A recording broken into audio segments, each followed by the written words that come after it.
Yeah, I really don't know what else much to say for this intro. Other than this movie's fucking great.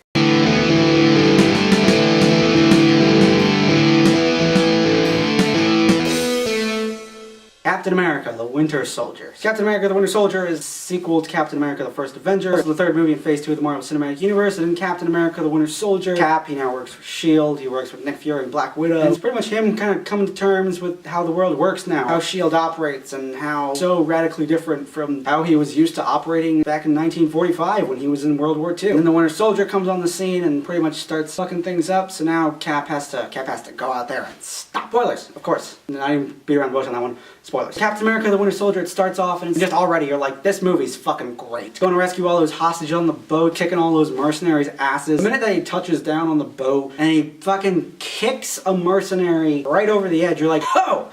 This is different. This is not the Captain America that we've seen in the previous two movies that Captain America has been in. This is different, and I love it. It's a really exciting opening scene. It's just showing you that Captain America, this is new, he's badass, and you're gonna love this. So he rescues all the hostages. He finds out Black Widow was there saving S.H.I.E.L.D. intel, even though that wasn't the main mission. Then he pretty much goes to Fury and says, hey, you lied, this isn't what we were doing. And Fury just like, I didn't lie, she just had a different mission than you. It's called compartmentalization. Cap says, we need to share, that's what makes it an army, not a bunch of guys going around shooting guns. And Fury's like, I do share, I'm nice like that. And he shows him 3 helicarriers. After New York, Fury had to convince the World Security Council that they needed to be able to anticipate threats so this situation doesn't happen again. And the whole plan was to have these helicarriers that'll go up, and then once they're up, they can stay up, use this algorithm that's predicting technology that's like, oh, hey, that guy over there, he's a terrorist. Bam! Dead. Fury says it himself, we're going to neutralize a lot of threats before they even happen. Steve just says, I thought the punishment was after the crime. Fury's like, we can't afford to wait that long. S.H.I.E.L.D. takes the world as it is, not as we'd like it to be. You need to get with that program. So he goes to this Captain America museum to just kind of reflect. Watching a documentary that Haley Atwell shows up in. Haley Atwell's still alive. This was the first instance of the Marvel de-aging technology, or I guess in this case it was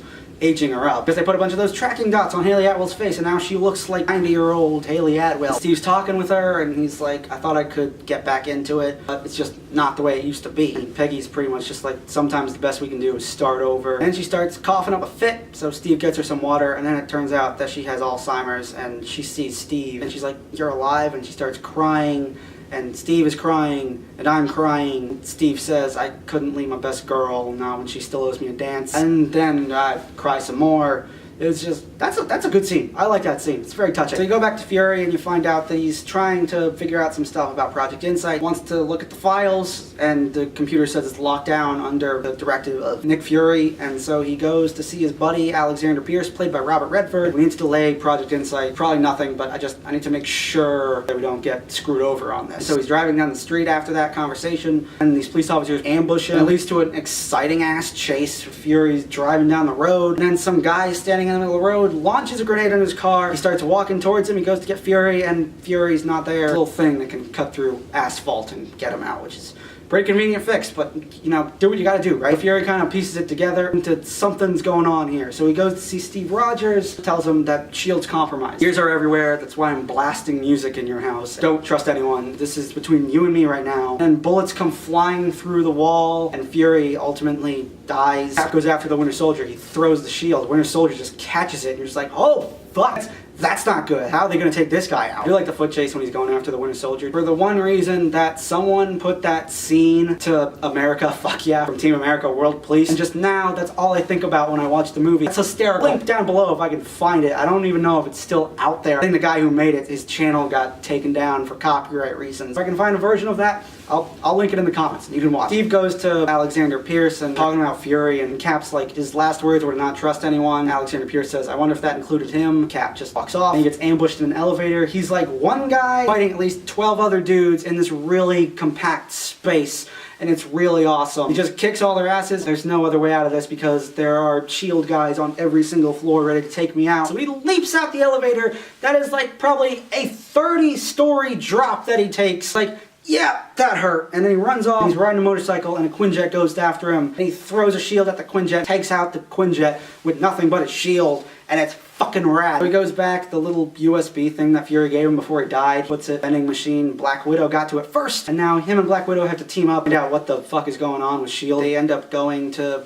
the little training camp that Steve was in the first Avenger. And then they find this like munitions area that's not supposed to be there. So they go in there, they find out it's an old SHIELD office. There's an elevator hidden in the SHIELD office. So if you're already working in a secret office, why do you need an elevator? And they go downstairs and they find this room that's just all a bunch of hard drives and data tapes. Toby Jones, who was the evil right-hand man of Red Skull in the first movie, was dying of a brain disease in the 70s or something, so he uploaded his brain to a computer. It's one of the things in this movie that I'm kind of like, that's kind of dumb. We're doing hyper reality, but then you kind of went full on sci-fi of a guy uploading his brain to a computer. That's kind of stupid. Apparently, they're planting the seeds. Hydra was growing within SHIELD the entire time, and SHIELD is pretty much Hydra. Project Insight is essentially the end game for Hydra to take total control. Order through chaos is pretty much what it is. So they realize they need to go to Anthony Mackie, Falcon, who I haven't touched on in the review yet, but he's cool. They rope him in and they say, hey, we need to do some stuff, so welcome to the team. Capture that one little SHIELD agent that was on the boat from earlier in the movie. So he kind of spills the beans to them, and then the Winter Soldier goes after him, rips him out the window, and it leads to a very exciting fight on the freeway. The Winter Soldier and his guys are just shooting up the place and just trying to kill everyone. One of the best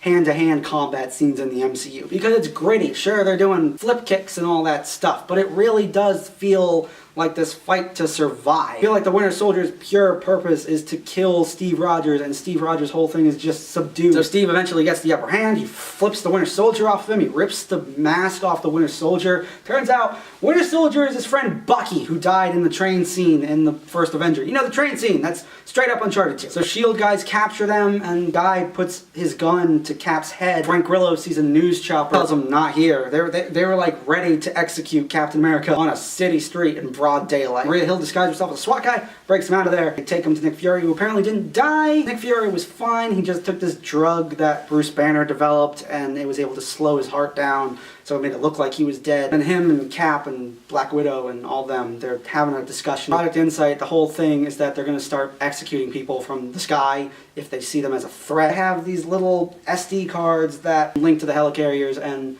if we get all three of them, then we can take control and pretty much destroy the helicarriers themselves. Pretty much Cap's goal anyway. Nick Fury wants to salvage as much as he can, but Cap's like, no. Hydra was growing right from under your noses the entire time, and you did nothing. You let it happen. Now we just have to burn SHIELD to the ground. That's the only way. We have to start from scratch. Those are our only options. And Fury's just like, alright, guess you're giving the orders now. Steve goes to the museum, and he gets his World War II Captain America suit, which is great, because I did like the suit that he was wearing earlier in the movie. I was glad he was not wearing that suit from the Avengers, because that suit looks really, it's bad. It's not a good suit. I'm glad he doesn't wear that anymore. They go, they link up the helicarriers. Steve is on the last helicarrier. He's about to link it up, and Bucky's there, and he starts fighting Bucky. And you can tell that Steve is like trying to hold back as much as he can, but Bucky's not holding back. So it kind of leads to another like fight that's like more emotional this time around, because you're my friend. I don't want to hurt you, but you kind of strong-armed me here, man.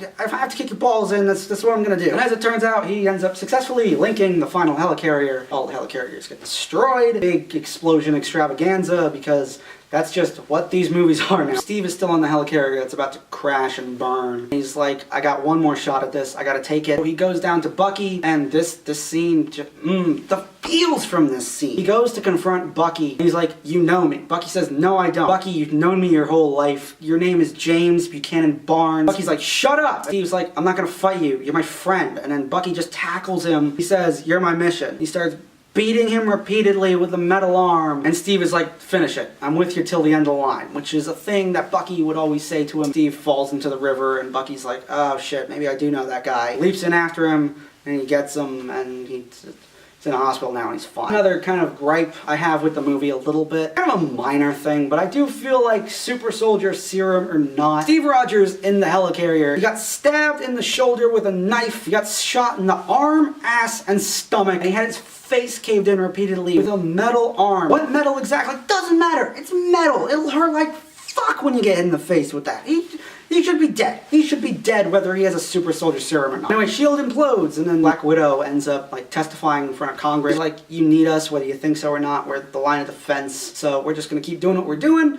and you can fuck off. So Fury goes back to pretending to be dead. The world needs to think that. His tombstone says the path of the righteous man, and nice little Pulp Fiction reference there. He goes off. Black Widow hands Steve a file that's pretty much all this info on the Winter Soldier. Sam walks up. Steve's like, you don't have to go with me. And he's like, I know. So when do we start? Boom, credits. Then mid-credit scene, again, you talk about the mid-credit scene because that's just how reviews work for Marvel movies. You see Loki's staff was recovered by Hydra. Baron von Strucker is now here. He's in the Marvel Universe. He's played by Thomas Kretschmann, and he's pretty cool. Talk more about him in my Age of Ultron review. As it stands, he's pretty much like S.H.I.E.L.D. and Hydra. They're both gone. They're two sides of a coin that's no longer currency. So his little assistant's like, what about the test subjects? Like, their bodies are going to be buried so deep the ghost can't find them, but the twins, they're still cool. The twins are Scarlet Witch and Quicksilver. Quicksilver is repeatedly running into walls at super fast speed. Scarlet Witch is like playing with blocks, and then she just crushes them and it cuts to black. And that's that. It's like sends chills down my spine every time. It's like, ooh yeah, she's gonna fuck some shit up, isn't she? The end credit scene is Bucky at the museum and he reads his obituary. Pretty much the end credit scene is that 30 seconds of Bucky just like,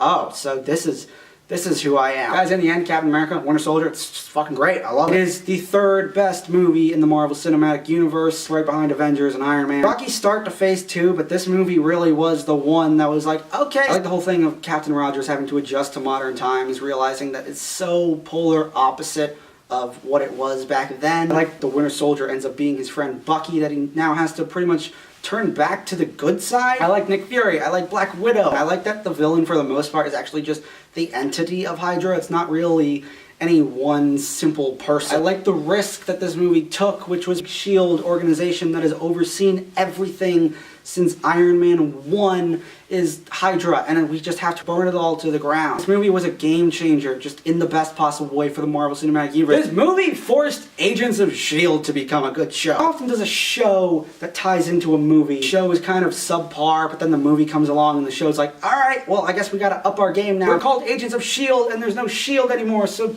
now we have to deal with the fallout from that. That's the effect that Captain America Winter Soldier had on the wider Marvel Cinematic Universe. I love Captain America the Winter Soldier. I think the Russo brothers did a great job with this movie. And all they had done before this was like 1 or 2 comedy movies, Community and Arrested Development. That was like their main thing that they were known for. But they delivered one of the best movies in the Marvel Cinematic Universe. And Captain America the Winter Soldier is awesome-tastic. I'm gonna gush the shit out of this movie, but I can't help it. It's great. I love it. But Captain America the Winter Soldier, what do you prefer? Captain America the First Avenger or Captain America the Winter Soldier? Yeah, my review for Guardians of the Galaxy.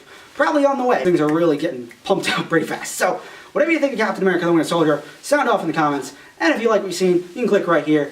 And I will see you guys next time.